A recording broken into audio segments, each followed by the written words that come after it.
Yeah, a lot has happened since the last time I made a video, but I gotta pick one thing to talk about, so let's talk about gay wedding cakes in restaurants. A Christian baker refuses to bake a gay wedding cake. A restaurant refuses to serve a member of the Trump administration. Can you support one while opposing the other? In this video, I analyze this question.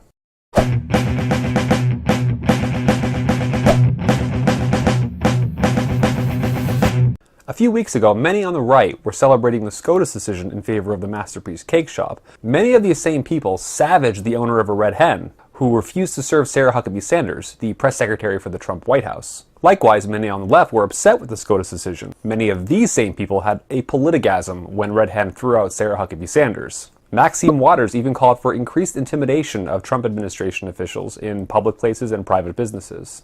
Both sides of the aisle have accused their ideological foils of hypocrisy for supporting one of these but opposing the other. But I've been a little frustrated with the ensuing discussion, because whether or not someone's inconsistent here depends on exactly what someone's endorsing and rejecting with respect to the cake case and the restaurant case.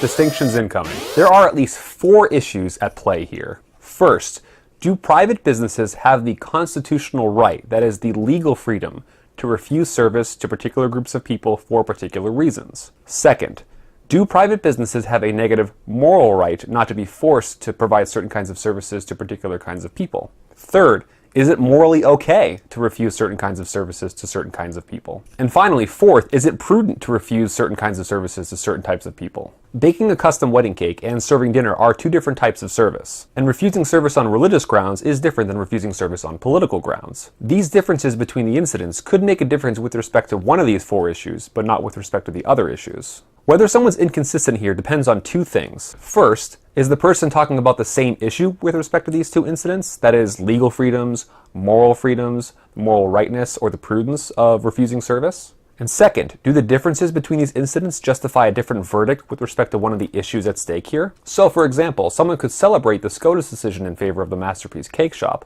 all the while criticizing the owner of the Red Hen for doing something morally wrong or imprudent. These are simply different issues. Such a person could even think that the owner of the Red Hen had every legal right to throw out Sarah Huckabee-Sanders. They might also think that the owner of the Masterpiece Cake Shop did something imprudent or morally wrong as well. Likewise, someone could criticize the SCOTUS decision, all the while thinking that the owner of the Red Hen did something morally right. Again, simply 2 different issues here. Such a person might also think that the owner of Red Hen was out of legal bounds, just like the Masterpiece Cake Shop was out of legal bounds. Or someone could criticize the SCOTUS decision but celebrate the legal rights of the owner of the Red Hen because they think that sexual orientation is a protected class, but political affiliation isn't a protected class. Likewise, someone could praise the SCOTUS decision in favor of the Masterpiece Cake Shop because they think that religious objections are protected, whereas political objections are not protected. Here's another one, and this one's important. You could believe that someone has a negative moral right not to be forced to serve someone, but it's morally wrong for that person not to serve that person. Having a negative right to non-interference doesn't make your action morally right. So many people conflate these 2 things, but they are not the same. Here's another example. Presumably I have a negative moral right to take up chain smoking if I want to. It would be wrong for you to stop me. But that doesn't mean it's morally right for me to do that and just destroy my body. My overall point here is that a lot has to be in place for the charge of inconsistency to stick. There are at least 4 potential issues at play when it comes to denial of service issues, and there are often differences between these cases that might justify a different verdict as well. This makes room for a range of consistent positions, so charges of inconsistency have to be made with precision and care. So as I mentioned in my posts, I'm in the middle of teaching an intensive ethics course right now, so my videos will be a little bit more sparse. So much is going on right now, and the news just moves at such a rapid pace that I really want to post a video every single week. For instance, all the SCOTUS stuff has been really interesting to follow. In fact, in about 3 hours from now, we'll know who Trump's nominee is for the SCOTUS seat. At any rate, thanks for sticking with me when I'm away from my normal studio, and until next time, see ya!